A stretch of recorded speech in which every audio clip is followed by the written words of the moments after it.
Life isn't perfect, and neither are we. Nope. But we know how to face our fears And have some fun. and talk about all the messiest things of life. Like the messiest things. Get connected to yourself, get connected to others, and get connected to the life right in front of you. This is The Connected Life with Justin and Abby. That's me. That's you. And you. You know what they say. That if it seems too good to be true, it must be. Well, they do say that. They also say the fifth time of starting this podcast is the charm. No one says that. They do if you say me. The listeners can say, you know what they say? Yeah, you know what Abby says. This is the fifth time. We've restarted this podcast multiple times. Are we going to get through it? I don't know. I have no idea. Well, your childhood, like you were an only child, so there wasn't a lot to reflect on how you were. But were you ever like? It's not like you have siblings who are like, oh yeah, this is how you were at home all the time. But do you remember yourself being like one of those kids that had ants in their pants? Ants in their pants, like dancing around all the time, moving, Ants in my grooving. pants, ants in my pants. I got ants in my pants, and they're making me dance. Oh, I wish people could see that dance. That's amazing. A little bit when you add that extra hip thrust right there. Bam! And I like to dance. I like to dance. You know, here's what I can say. My mom had this thing that she would make me do, which was called getting the giggles out. Oh, okay. So when I had too much energy for her to handle, I had to like run to the bed, and then you like violently thrash around on the bed, and you jump up and down, and you yell and you scream and you giggle, and you do that for like 10 minutes straight. Yeah. And then you just go, and you're like exhausted. And you got your giggles out. Yeah, she'd make me do that a lot. Yeah, every kid, like kids inside of houses, we all remember our siblings, or if we didn't have siblings, we just know kids have a very specific role that they take on inside of the house. Wait, were you an ants in the pants kid? I don't know if I was an ants in the pants kid. I was the funny kid. Oh. If my sister's listening, remember, I was the funny kid. But no, I did. I mean, you know, all the craziness aside in our house at times, there was a lot of fun times too that did exist. And there was this thing where I could get my parents laughing so hard that I was known for being so funny that they would get to the point of crying and then not being able to breathe. I think your mom has said like almost peeing. Yeah, almost peeing herself repeatedly as a kid. And so I was known as the funny kid. Oh, I like that. I was also known as the perfect child who was better than my sister. And she spent her entire life living in my shadow. You're welcome, Katie. You're welcome. I say that because she's listening. I know she's listening. She listens every week. So she's going to have a good laugh. She'll be like, it's not funny. It was true. No, there is some truth to that. But I think that we as human beings all play roles inside of our family, and there's different levels of roles that we take sometimes with our siblings, with our parents, and we all know those roles. Those roles can be like, oh yeah, so this is the responsible one. This is the screw up. You know who you are, you screw ups. This is the one we blame everything on. Kind of like if you've seen Parks and Recs, sometimes families have a Jerry. Where they just blame Shut everything. Up, Jerry. Nobody likes you. Totally. Lots of families have those. Some families have Tobys. Totally. From The Office. Yep. All those people who were those are like, how are you laughing about that? I was the Jerry. Yeah. There were 12 children. I was the Jerry. Yeah. You know, there's also the you have roles like the kid that no one takes too seriously. Right. The youngest sibling. Yeah, the baby that gets their way. The oldest sibling who like is the second parent. Right. The child parent, you know. You have the unknown invisible child who's in the middle. Yeah, the middle child or you have the peacemaker child who's just trying to keep everybody happy. Everyone just be friends. Yes, and they'll do whatever they can to keep the peace in the family. The compliant one. Oh yeah, that's actually true. Deep compliance. You have the rule breaker. Yeah, the rebellious. I'll do what I want. I'm not gonna be controlled. You can't control me. And so what ends up happening over time? And then you have the one that judges the rule breaker because they had to put up with all of the things. Ooh, you know what else you have? You have the no need child. Oh yeah, the needless child. The child that is like, oh, you know what? My parents are so consumed with everybody else and all the other things going on. I'll just take care of myself over here. Self-sufficient kid. I'm good. And that's why, that one was so good. They were so self-sufficient. They were so didn't have easy. any problems. And they're like, I had no needs. I killed a part of my soul so I could survive this environment. It's true. And so I think that if you haven't recognized yet, today we're talking about roles inside of families. Yes. And the roles that we play, some of the roles that we play, and how do we break out of the role? Because that's a big question that I get.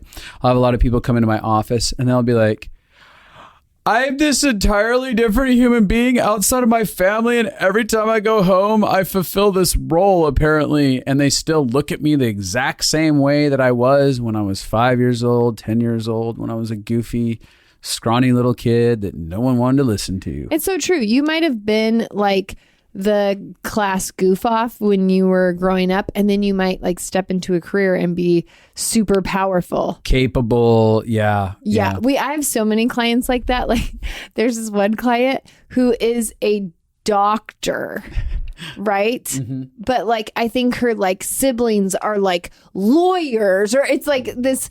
And so they look down on her because she's only a doctor. You foolish doctor. Yeah. But it's like because she's like still stuck in the same shadows. Absolutely. From her childhood. There's other roles where you're the confidant. Yeah. I have a lot of people who come in and they're like, my parents told me everything. My parents expected me to take care of my siblings. Mm-hmm. Or you have the chosen child. Oh. And some families have multiples of these. I was the chosen one. I was too. I'll gladly take that role. You didn't have any siblings to compete with. At least we can compare to Katie, and we can be like, yeah, there's a reason he was chosen. No. I love you, Katie. The chosen child means that your parent is choosing you to be in their significant other spot. Yes. Like you're their favorite. You're on their team. They just get you. Oftentimes they feel like it's like they have some kind of similarities with you. But so like I know a family where a dad has a son that is his chosen child, and the mom has a daughter that is her chosen child. And it's them versus them. Yeah, it's us versus teams. Uh-huh. Yes. And I think that's probably true in lots of families, that there's always some kind of teams happening. Yeah, if there's conflict and unhappiness. There's a mini tribe within the tribe. Yes. It is definitely Survivor. That's why people love Survivor. They're like, that was my childhood. I was negotiating to survive from team to team. True. Listen, my whole childhood was this. My mom tried to get me on her team for years. Then my dad and they both my parents were trying to get me to team up. So I was on my mom's team, then I was on my dad's Mom team. Mom was always like, you want some candy? Like, Mom's awesome. She gives me candy. No, that's not even fake. That is what my childhood was. Yeah, I know. I'm pointing it out. I'm going to bribe you. Who wants a Werther's original? Okay, Susie. It's too true. It is real. It's too true. Yeah, so I see a lot of people come into my office and they're just like, I don't know how to change things. Like, I cannot, for the life of me, get ground for them to gain any ground to get them to understand who I am. Yeah. And the first thing I always say is, do you see yourself differently? Well, I want to interject something before you say that. Oh, you have a better thing. Mm-hmm. Yeah, go ahead. Mm-hmm. Because you are the chosen. Well, now I forgot. You go ahead and go. No, I didn't mean to. No, you made me forget. No. Go. Okay, well, I was just going to say, the first thing I work with people on is, do you actually see yourself as differently? Because most of the times people don't. Like, let's say you have the scapegoat, the person that everybody beats up on.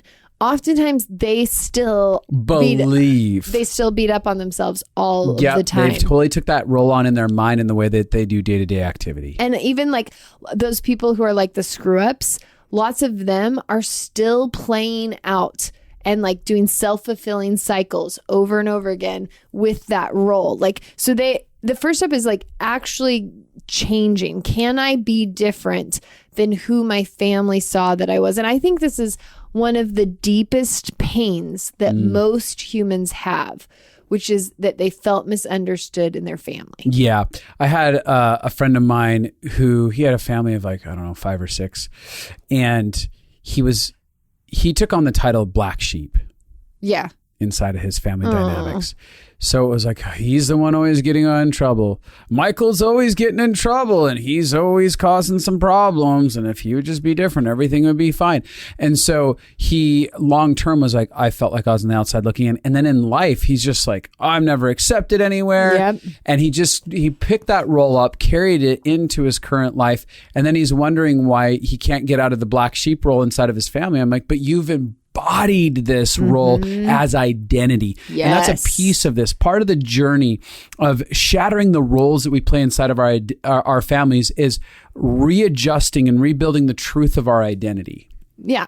This is not who I am. Yes. And I think that most people, this is where there's so much pain in people's history, is kids, I would say for the most part, have good intentions. They're curious. I think all kids have great intentions at the core of them, yeah. And they're curious and they don't have logic. So that creates a lot of problems. They're setting fire all over the place. Yes. But I think there is a natural, now you have, the problem is most parents say that compliant kids are good kids and curious, rebellious kids are bad kids. I you know what? Those are the kids you want. They're the future leaders of America. They are the future leaders. Come on. Yes.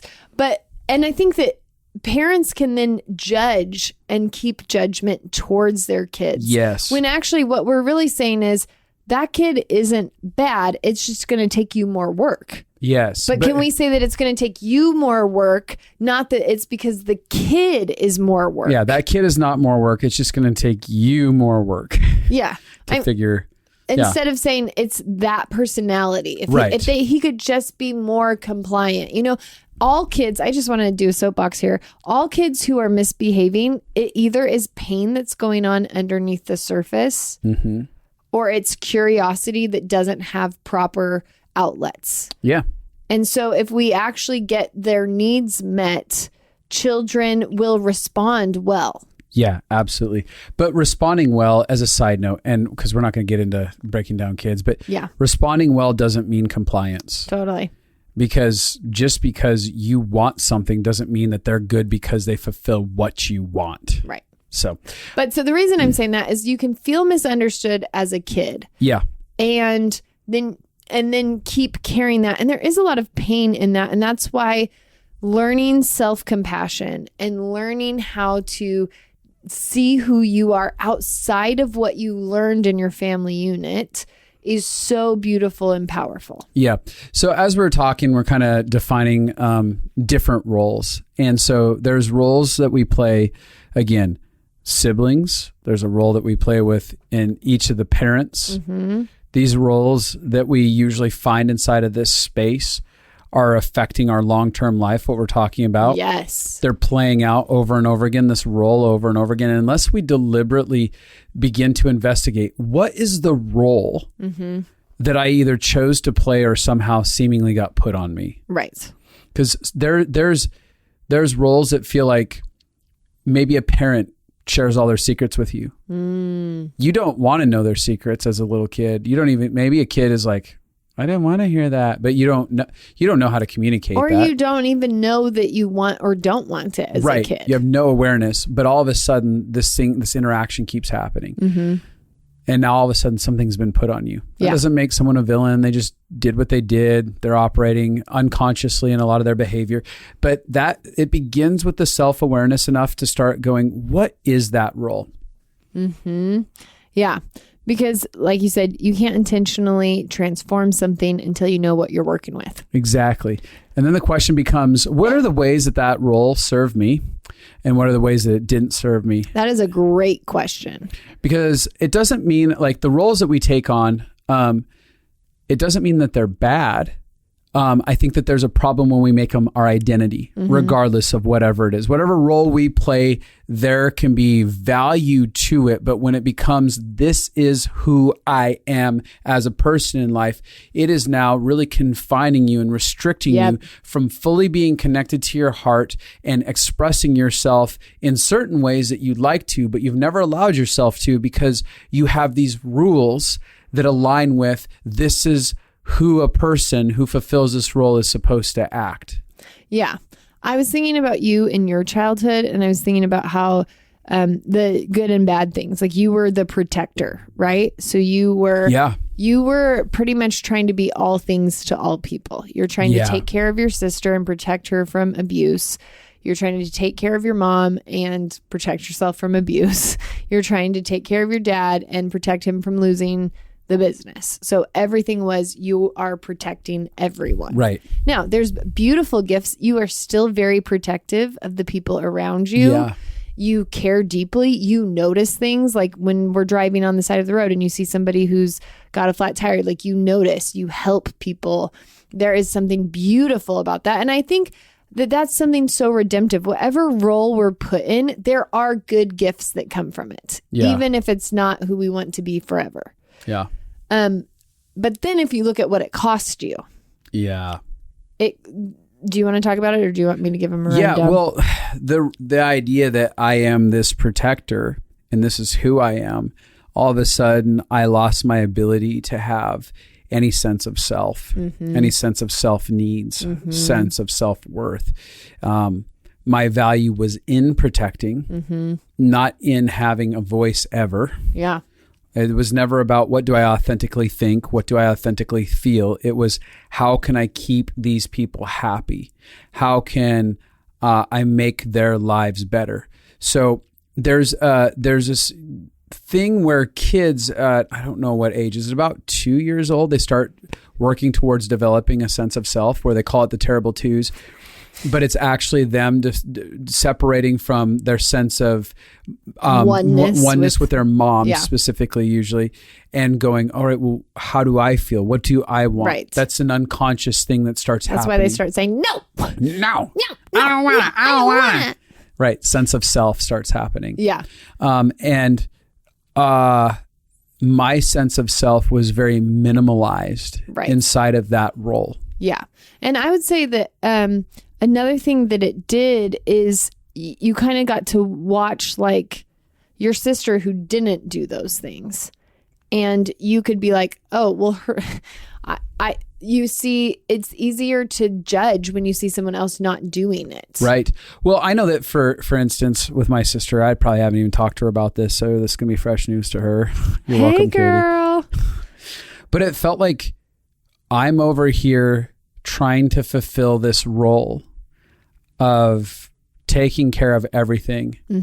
And she's over here with a middle finger in the air going, I don't care. I'm not playing by any of those rules. Right. Yet she's still getting the benefit. Totally. So she's still getting taken care of financially and whatever over here. She's getting the same amount of love you're getting. Right. We're getting the exact same. So you're like, I'm putting in so much work and she's as loved as me. Right. Well, she would probably communicate in an episode like this. It felt like you were loved way more than me. Right. And this is how family dynamics work. Exactly. But so I'm sitting over here, like not allowing myself to have a sense of self. Right. And then I'm becoming... And she's having a sense of self over there. I don't like this. I don't want to do this. Nuh-uh. And I'm over here becoming bitter and resentful, like, or frustrated at some level at her. Why does it get to be this way? She always gets away with this, and I'm busy taking care of she wants. I'm taking care of the business. I'm taking care of mom and dad, and then she just does whatever she wants. Right? And you'd called me on the table for some of that processing. Right. Because what that is when you're in your role, you are mad at people who didn't do the same role as you. Right. Instead of seeing, like, to me, I watch Katie and I'm like, that's liberating, because I see her and I'm like, she didn't follow all the rules and she still is loved. You know what? Like, that's what I see. I'm like, oh yeah, no, it still works. You don't have to be over responsible for everything. Yep.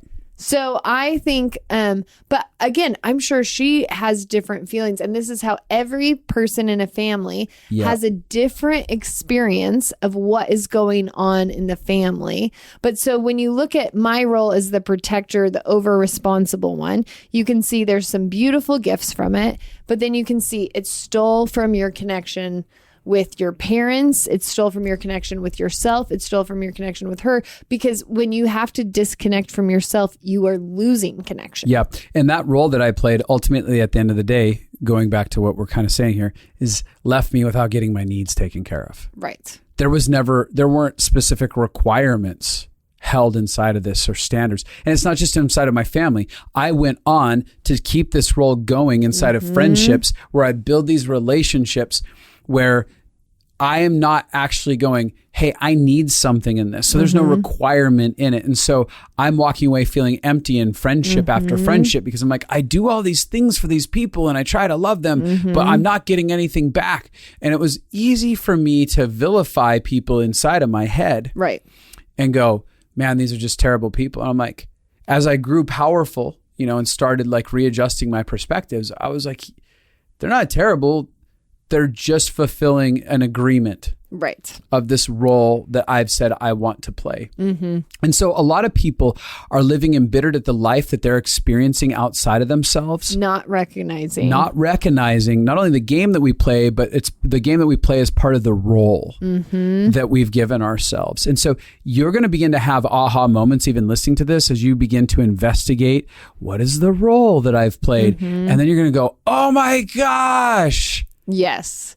I do this all the time. I was thinking about this. I'm a pawn on this chessboard because I chose to be a pawn. Yes. It's dramatic. I mean, I would say most of what we do in consulting is working. This is one of the main chunks, is helping people understand, because you've got to understand, your life map is created as a kid. Right. Your family creates the entire way that you think relationships work, that you learn how to navigate friendships, pain, your sense of self, your sense of others, your sense of belonging. All of your map is created as a kid. You have a fresh start. So whatever the family dynamics are, that is so deeply imprinted on you that you play it over and over again. I was laughing thinking about breaking out of family systems, because what I did was, so we had a very strong and crazy family system that I grew up in. And so what I did to try to break it was to verbally assault the family system and be like, this is not okay. We need to change things. But I never stepped out of, even in me doing that, it was my role as a kid. Because as a kid, I was the leader of the family. Right. I was the one saying, this is what we should do. This is where we should go. This is I was bossy, and I was parenting my mom. And so then I just thought, you know what I'll do to change the family system? I'll parent my parents. Right. I'll parent them this is what we should do for finances. This is what we should do for conflict. But literally, I was doing my role, trying to tell them we should change roles, which is hysterical. The irony. Oh gosh. Yes. And so I over and over again confronted the family system, but I didn't step out. So for me, to break out of the family system was to break out of over responsibility and to be like, okay, if you guys are if you're a ship that's sinking, I got to let you go down. Yeah. You'll either learn how to sink or swim or paddle or fix the holes or jump ship. You'll do something. But I was like, no, I'm going to help this. One of the things, so when people are asking me how do I break out of the role that I'm in or get out of this family system? One of the reasons that people have a really difficult time breaking out is they're scared of people having bad emotions. They're either scared of conflict, conversations, pushback, any of that. So when the belief is I'll hurt my parents, I'll hurt my siblings. I'll be a bad person for causing bad emotions. So we believe that if people have negative emotions, difficult emotions, that means that we are bad or we've done something that's bad. And that's not true at all. No. When we actually begin to have a voice we can begin to expect it's going to ruffle feathers, because systems are built around certain structures that make them feel safe. So our sense in humanity is, I can trust this system, even if it's broken, because I know it and I understand it. And it's solid and it's been consistent through my whole life. And people's reactions when you begin to challenge that culture is you're pushing on the places of fear inside of them. Fear of being out of control. Fear of being rejected. Fear of being abandoned. Yep. Fear of losing something. Fear of not knowing where they stand with someone. Yep. And so one of the things that we have to understand, that in changing roles, we're confronting fear in ourself and in the system. Yeah. To break out of your family role, you have to disrupt the system, and people don't like that. You little disruptors. You have to, because here's what, it's kind of like a Jenga game where like you pull your piece out of where you've been interacting and the thing can topple. And that's why people fight it so hard, because intuitively, subconsciously, everyone knows that if I relate, like let's say that one kid starts to confront his parents. They know this is going to change the family system. Do you know what happens? I've had clients come in and they start the process of confronting the system. Then what they begin to get is pushback, intense emails and phone calls from everyone inside the system. Oh yeah, why are you rocking the boat? Yeah, this happened in the past. There'll be things like this. Siblings who go, "Why are you being so mean to mom? Why are you being a jerk to dad? Why don't you do this?" Because the teams, right? All the teams, the roles, people start fulfilling their roles, their relationships that they're inside in it, and you're just causing trouble. I had one client where they set a boundary with their mom, who is deeply a narcissistic woman in her behavior, and very much like probably fractured internally, plus bipolar things, all that kind of stuff. Yeah. And the minute this client sets this boundary, I was like, hey, I can't do dialogues on this. He starts getting assaulting calls from aunts. Uncles. Why are you doing this to your mom? Your mom said that you're not talking to her. And no, I didn't say I wouldn't talk to her. I just said that these things have to happen in order for us to be able to start doing relationship well, because I don't feel good about the way that she relates to me. Well, you need to. Okay, so again, you're going to get pressure from all angles, because this is how we think life has to be. People want to control each other to feel safe. And so you're not only facing fear, but you're beginning to shatter the back of control, systems of control. And you're going to have to just be ready for that. Yeah, this is the thing that happens so many times. I will have clients who will be like, I tried to change things. I tried to step out and it doesn't work. My family's just too rigid. And I'll be like, okay, well, explain how you tried. You know, because good counselors ask specific questions. And so, because I want to know, what does that mean? Because I tried, meaning I confronted my parents. This is me, like 100 times. That's what trying is to me. Like, I'm not kidding, 100. Yeah. So they were like, oh, I've had a voice maybe 3 times, but each time they didn't respond well.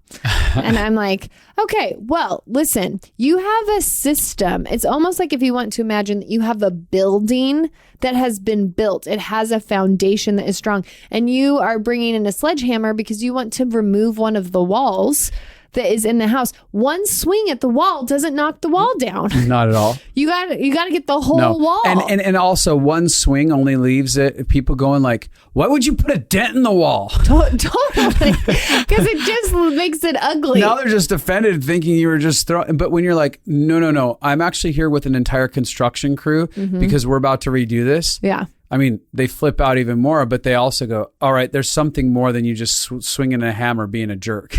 So when we're talking about disrupting a family, we're not saying like come in and tell everybody what their problems are and how they've treated you so poorly, blah, blah, blah.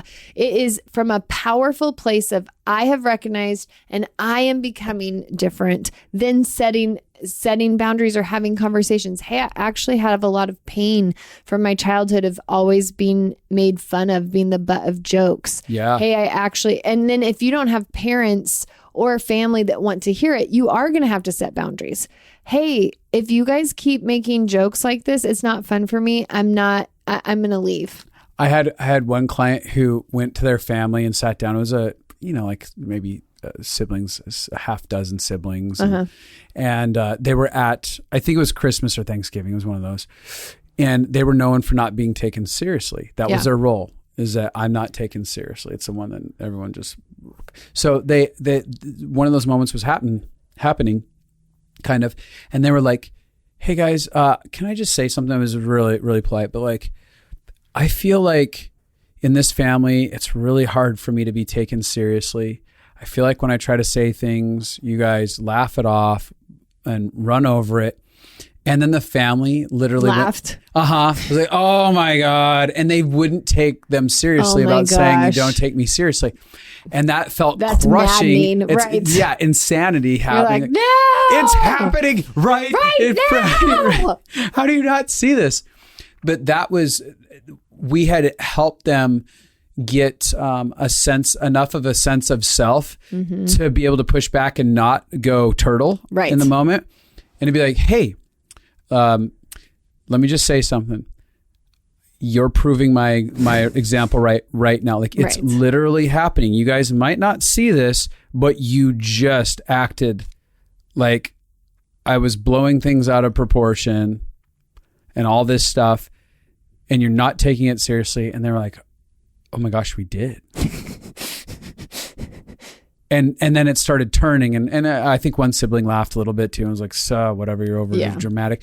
But then it began like a wake of conversations over the next 6 months. Right. Where they had to do these direct dialogues with certain siblings who reached out and were like, you're right. We do kind of do that. Like, what do you think about that? And some others are like, it didn't make sense till then, but it began something. Yeah. Something that I was thinking about when you were saying that is we're not doing it to make the family change. No. Because you don't have power over that. You can't. I mean, you're going to have people who are going to go, well, we're still going to do our thing. Yeah. But like for that client, he's never had them take him seriously. So what he's doing is he's saying, no, I'm going to take my voice seriously. Yep. No, so I'm going to have a voice for myself. And so it's like, I'm disagreeing. I'm doing the opposite with myself of what my family has done with me. And most people don't understand, like, this is so much of the healing process is whatever your family didn't give you, learning to treat yourself that way. So if your family didn't give you a voice, oftentimes those people don't know how to give themselves a voice. Yep. If your family didn't know how to see that you had needs, you often don't know how to see that you have needs. Because we learn how to treat ourselves by how our family treats us. So the most powerful thing we can do in that healing process is begin to do the opposite of what we were feeling or experiencing towards ourselves. And then whether they change or not, we're breaking out of the role. Well, even on that note, I had one client who was a compliant kid. Yeah. And very, very healthfully decided not to be compliant anymore as an adult to the system. And we're just like, no, I'd rather not do that. I don't want to do that in very honorable and respectful ways. And then one sibling started the process of assaulting them, being like, you're a dick. Yeah. Oh, why am I suddenly a dick? Like, what did I do anything harsh? Did I cuss at anyone? Right. Did I try and dominate anyone? No, you just don't want to do what the rest of us want to do. Oh, so because I'm not compliant suddenly, well, I'm fine with not being compliant. Yep. And there stood a residing war with that other sibling who just decided you're a terrible person because you're not compliant. And they're like, I came to terms with being 100% fully okay with them having that attitude. And it's okay if they never change. I just will not fulfill that role any longer. I don't believe I have to be compliant. But every time that they do that, they don't cave. They're actually saying to themselves, you're worth me being on your team. Value, yeah. You have value. You have more value than just being what people want. Yeah. And so even though nobody likes that resistance, but that actually forges breaking out of the dynamic. When you have resistance in your family, it typically forces you to either go back to the family role you were in or forces you to gain strength in not going back. Yep. The resistance is the strength training. Like when you're working out, resistance is something that grows your muscles. I was thinking about a client that I have, and he has two brothers that are quite a bit older than him, and they are bullies, like belligerent, get drunk all the time, cuss family out, beat people up, like literally still like get in like physical fights. Yeah.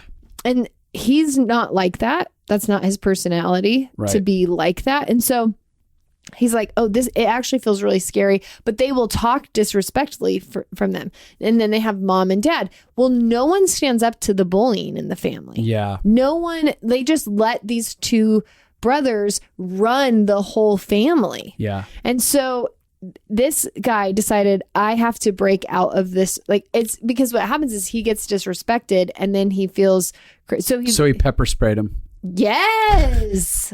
So true, because he could do it from a distance. But so he ended up going to the brothers and saying, hey, it feels very disrespectful when you cuss, when you drink and get drunk in a belligerent way, when you say disrespectful things. Yeah. I want connection with you, but this isn't a place where I can do it like that. And so if you start to do those behaviors, I'm going to leave. Yeah. Well, then they had to tell their parents that too. If this happened, now the parents were like, no, because why? They want their family to all be together. And lots of families choose togetherness over healthiness. So the parents want everybody to they're taking family vacations where all their kids are there and they're all doing stuff. But this guy's like, no, if they get like that, we're leaving. Even if we're all staying in the same hotel, we're going to our own hotel room. We're going to go out on our own with our family. Like, and the parents, which you would think, because the parents know the kids are bullied and they're bullied by those kids. Right. You would think they'd be like, yes, someone's finally standing up for the people. Pushovers. Yes. And so there is a lot of friction. And so what I say is every time they have to leave and they hold the standard. Yeah. It actually empowers them. It actually takes back their childhood. It actually takes back the moments that they gave up their voice when they were younger. That no one fought for them. Yep. They actually get to fight for themselves regularly. And so it's not, they don't have to see it as constant trauma, the pushback. They get to see it as a part of the healing journey for them to get whole. And then the thing that is interesting is I tell people when you are setting boundaries with your family like that, it's like training a 2-year-old. So if you set a boundary with your family, like, hey, if you start cussing, I'm going to leave, but then you don't, you train them that it doesn't matter. Your boundaries don't matter. Is key. Yeah. With little kids, if you tell them stop doing that or you're going to get a spanking, but you never spank them and they just keep doing it, then they know I can get away with murder. I don't have to follow these boundaries. And so to break out of your family system, you actually need to be consistent when you have boundaries. And you should have some good boundaries. Like, you should not let people cuss you out. You should not let people be disrespectful to you. Now, you shouldn't be disrespectful in how you set the boundary. Right. But there are important, in order to step out of your role, oftentimes you have to make boundaries. Even for you, being the responsible one, maybe your boundaries weren't, you can't talk to me this way, but maybe your boundaries were, you can't come to me with this problem about your business anymore, or you can't come to me about this. Right. Well, part of this also is understanding that the foundation for breaking out of all of this is being willing to face your greatest fears, no matter what it costs you. I just feel a little like I can get swoony sometimes when you say this stuff, because I'm like, you're so manly. You've done so much. You faced so much pain. You have run head straight. I don't know what are the words. Like, I'm losing them because I just head feel on. Thank you. I just feel so much love and gushiness for you because you've done this. Well, yeah, it cost me something. So you have to be willing to pay the price. Not only the price of feeling the fear, facing that fear, the pain that it comes with aggression, intensity, disconnection, potential loss. Like, there was something inside of me when I said, I'll face my greatest fears no matter what it costs me. Yeah. That meant I was like, I'm willing to lose friends. I'm willing to lose family. I'm willing to lose cushy opportunities. If it means I'm cut off from an inheritance in the future. I'm cut off from finances, or I'm cut off from family events, or I just didn't care anymore. Yeah. And I do want to say, like, that's really real, because some people stay in a family system because they want the inheritance, or they're scared to be on their own, or they're scared that they can't make it. And if you are choosing the fear of losing security over your own self, then you'll always be devalued. Yep. So that's a huge part of the process, facing the fear. I think that one of the beautiful things in all of this is that there are many stories where I've watched both clients and myself where we choose to shatter the family system, and it doesn't feel good for a season. Nope. And a season could be a couple years. Yeah. And what you see in that time, it could be a couple of years for some people to come around. It could be a couple of days where suddenly someone comes around and goes, oh my gosh, I was feeling the same thing about this family, but I never said it because I didn't want to get my head lopped off. Right. So I've seen so many stories where people immediately, other siblings get on board, or parents who are like, you know what, you're right. That is sound logic. We need to change that. I'm really glad you pointed that out. I had no idea. So you have the really beautiful side of all of this that I've had clients come back and go, I was shocked. Yeah. I was for sure, especially because of my aggressive father who always holds stances. When I went with a very heartfelt response, just gearing up for him to have a meltdown, he was like, that's some solid thought right there. Yeah, I think that does need to be changed. Yeah.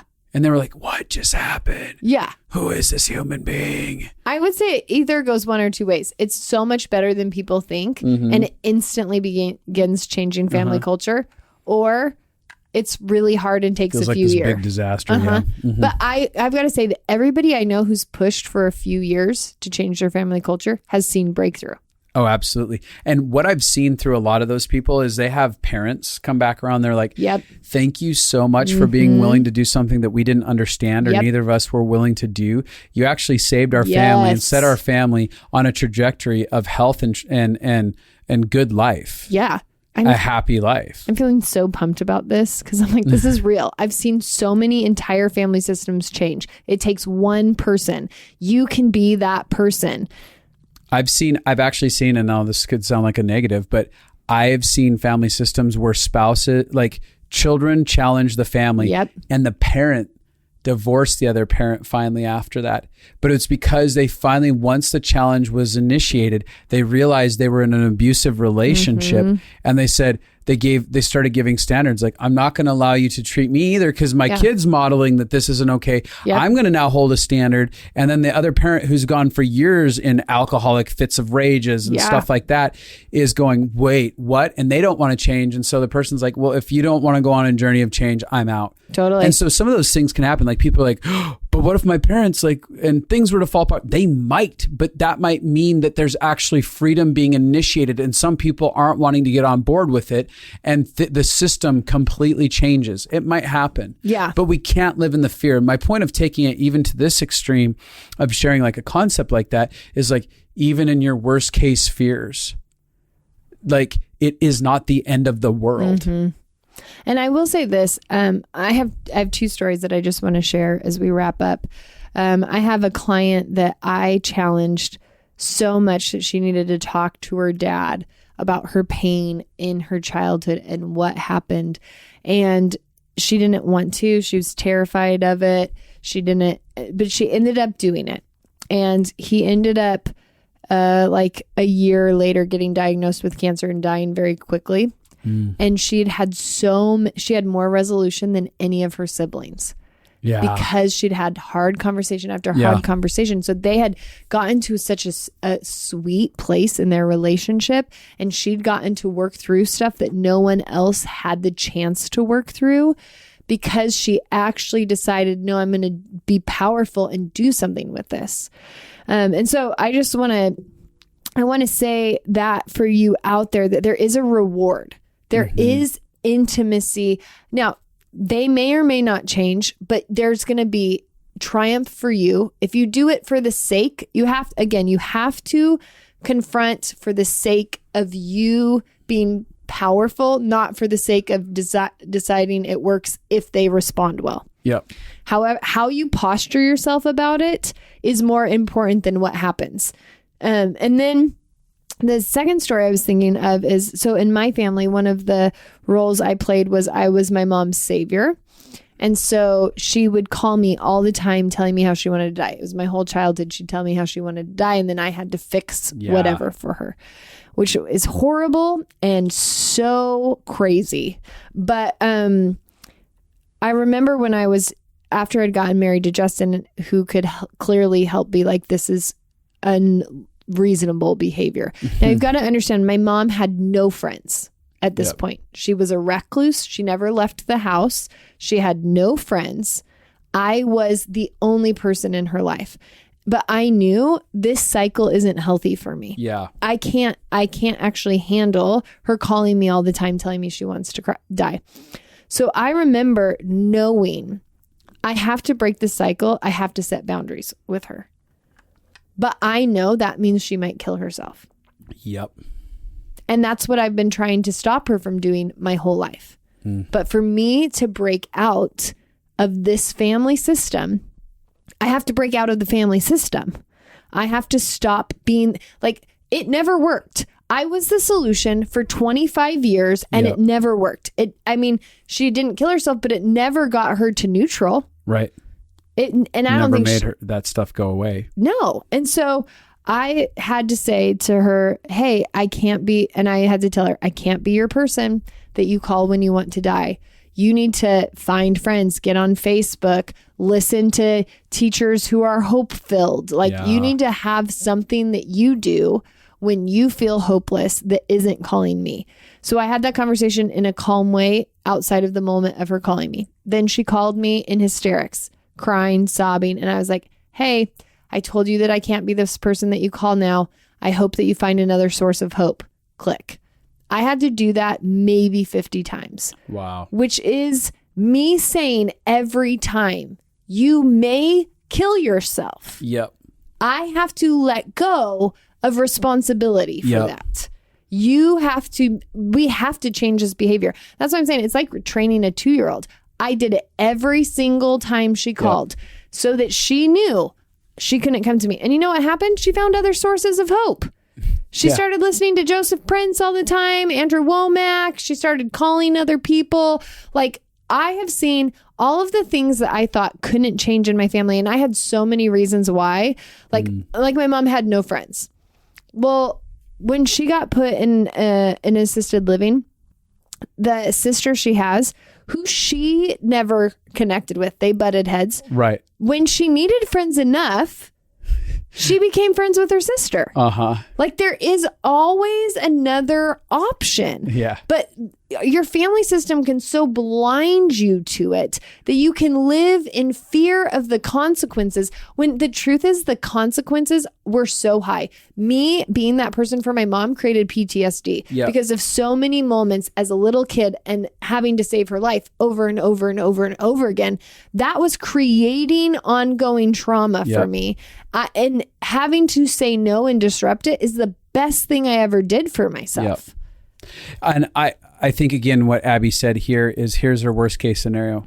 She may pull away from her mom, and her mom might choose to kill herself. And there's a point where you have to accept these worst case scenarios in your head and give them permission to happen. And be like, okay, if she does, that's her choice, not because that was not because I didn't do something. I'm not supposed to be this person's source. This person, if they were capable of killing themselves when I was there for them, like, they're capable of, with or without. Like, even going, like, even if I am there, they could kill myself. They could kill themselves. Like, if they're capable of choosing to kill themselves, I could be there. It doesn't matter if I answer or not. Yes, correct.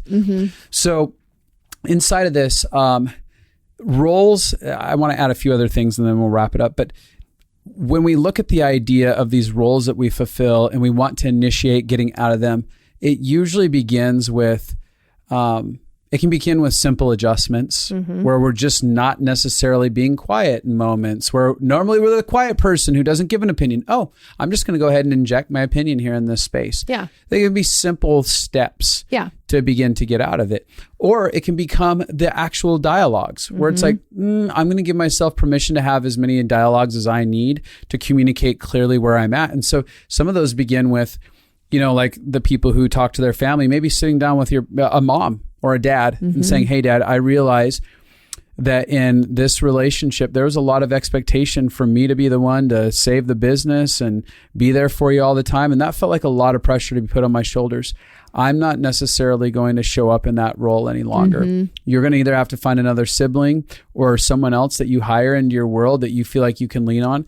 And that might frustrate you. I don't know, or how you feel about that, but this is my experience of what it felt like. And so I'm letting you know that we're going to start shifting some gears. Yeah. And those foundational ones, again, they're so simple, but they're so terrifying for so many people because they don't know what the outcome is. But again, when you decide, I have let go of how I need the outcome to look, it's so easy to do those things. Yes. In such a different way. Absolutely. So you have to begin, in order to break out of the system, you have to begin to remove the high stakes that you've created around your role and what it would mean to get out of that role. Yeah. If you're listening to this and you're like, I could never, ever, ever do that. We did a project called the Compassion Project. The reason I'm bringing that up is because so much of it is us learning why we do what we do. Why are we responding this way? And we break it down to what are the needs that didn't get met as a kid? Yep. And then how can you get those needs met now? And we give you such practical, here's how you can begin to meet those needs. Here's how you can get love where you weren't loved. Here's how you can change how you see yourself. And as we were talking, I was just thinking about compassion. When we feel validated, then we can have the courage to step out. And then if our parents don't validate us, we still have a voice that does validate us. And if you don't have that voice, if it's like, if I step out against my parents and they don't validate me, then I'm going to, or my siblings, and then I'm not going to validate me either. And I'm going to decide I was crazy. That's why the Compassion Project is so beautiful, because it can help you learn to validate yourself. It helps empower a healthy sense of self inside of it. So, you can buy it at stumvalconsulting.com. For those of you who are listening, if you've been touched by anything or inspired by anything, or you think this could help anyone, like we say every time, rate, review, subscribe, and share. Get the message out. Let us know how you're being touched at Justin Stumble and at Abby Stumble on Instagram. And reach out to us. Let us know. Let others know. Spread the word. And break the rules. Shatter the ceilings. Break the rules, you little rule breakers. Come on. Or if you are a rule breaker, maybe you should try playing by the rules. Ooh. Whoa. Try being a little bit healthfully compliant. Yeah.